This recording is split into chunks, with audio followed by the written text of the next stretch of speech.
Ça filme? Ok. What's up bro, j'espère que tu vas bien, c'est Eli MLG et je suis content de te faire cette nouvelle vidéo. Aujourd'hui, on va voir comment tu vas pouvoir quitter le salariat pour pouvoir te lancer en totale indépendance. Alors, avant que je t'explique le plan, il va falloir tout simplement que tu fasses un petit effort qui est de liker, de commenter et de partager si cette vidéo t'a plu. D'accord? Je te laisse un petit instant pour faire en sorte d'augmenter la notoriété de la chaîne. On commence à être de plus en plus nombreux, d'accord? C'est super intéressant. Et l'objectif, c'est de vous partager encore un maximum de valeur, d'accord? Et je me dois de vous propager un contenu tous les jours. Donc, c'est pour ça que je me motive, je trouve des sujets, des inspirations de sujets tous les jours que je travaille. Et par la suite, dès que j'ai une idée, je book et je me lance pour pouvoir lancer cette première vidéo. Donc aujourd'hui, on va voir comment tu vas pouvoir quitter le salariat et être totalement indépendant. C'est parti. Premièrement, il faut que tu aies un revenu stable. C'est triste à dire, mais avant de quitter le salariat, fais en sorte d'avoir un petit job, un job alimentaire qu'on appelle. C'est comme ça qu'on l'appelle communément. C'est ce que l'on appelle un job alimentaire. Ça va te permettre de pouvoir payer les charges, payer tout ce qui est dépenses mensuelles, téléphone, abonnement, électricité, loyer, la base, d'accord? Alors, si tu vis chez tes parents, l'objectif aussi sera toujours de développer des sources de revenus. Donc, fais en sorte d'avoir un petit job de côté, un job week-end, ou un job du soir. Et l'objectif, c'est vraiment d'avoir un revenu qui te génère du cash tous les mois.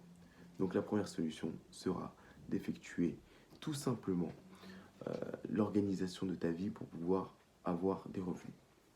De ces revenus, il faut que tu dégages du temps pour pouvoir faire grandir et croître ton activité. Je m'explique par rapport à ça. Imaginons que tu as un travail de 9h à 17h, d'accord? C'est ce que l'on appelle pour le travail alimentaire. Donc l'objectif, c'est de se nourrir et de pouvoir payer toutes nos dépenses mensuelles grâce à ce boulot. Et le deuxième objectif sera de pouvoir travailler de 18h, donc je présume que tu vas mettre 1 heure pour rentrer chez toi, de 18h jusqu'à minuit, tous les jours, sur tes activités, même si elles ne te génèrent pas encore de revenus pour le moment.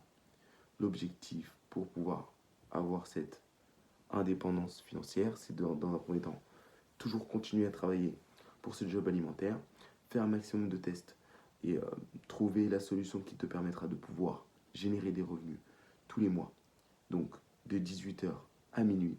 Et l'objectif, c'est de répéter le processus quotidiennement et le week-end, faire un full time.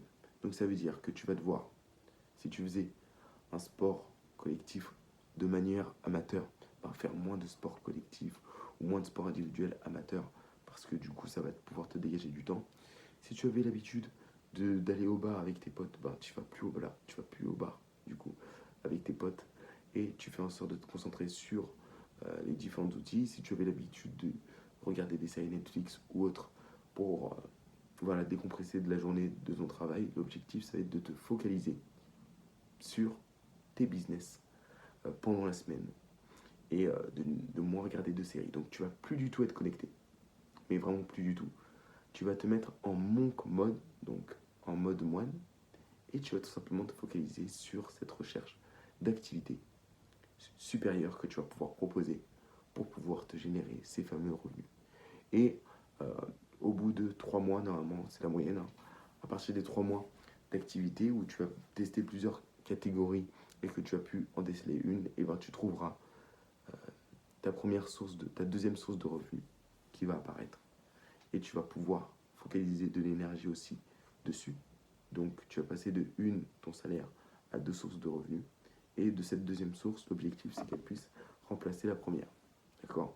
Et en remplaçant la première, à partir de ce moment-là, tu vas pouvoir quitter ton job à partir du moment où tu as un revenu qui coule tous les mois, où tu as des clients qui te paieront tous les mois et que tu as cette fameuse compétence expertise qui te permettra de ne pas connaître la fin parce que c'est vraiment un point très important en tant qu'indépendant. En France, on n'est pas aidé.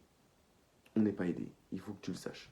Donc fais en sorte d'avoir toujours un backup, d'avoir quelque chose qui te ramène du cash flow quotidiennement, mensuellement, pour pouvoir générer des revenus conséquents qui vont te permettre de pouvoir payer tes charges mensuelles et bien entendu mettre de côté pour tes différents projets. Voilà l'astuce pour pouvoir quitter ton fameux job ou pouvoir quitter l'école si tu me dis que tu es étudiant. Après moi, je pense que le fait d'avoir un diplôme reconnu, c'est toujours un plus plutôt que de n'avoir rien. Après, je connais des personnes qui n'ont rien et qui s'en sortent très bien dans le domaine de l'entrepreneuriat. Mais le diplôme sera toujours un plus au cas où s'il faut se refaire et s'il y a une guerre mondiale. Voilà, tu auras toujours ces appétences et ces compétences pour pouvoir t'en sortir où que tu ailles. Et surtout que quand on part à l'étranger, on te demande toujours les fameux diplômes. Donc pense-y. C'était tout. C'était Eli MLG. Je te souhaite une très bonne journée ou soirée à l'heure à laquelle tu verras cette vidéo. En tout cas, ça m'a fait plaisir de te partager un maximum de valeur. Je te dis à très vite pour la prochaine vidéo et qui apparaîtra demain, normalement. Ciao, ciao.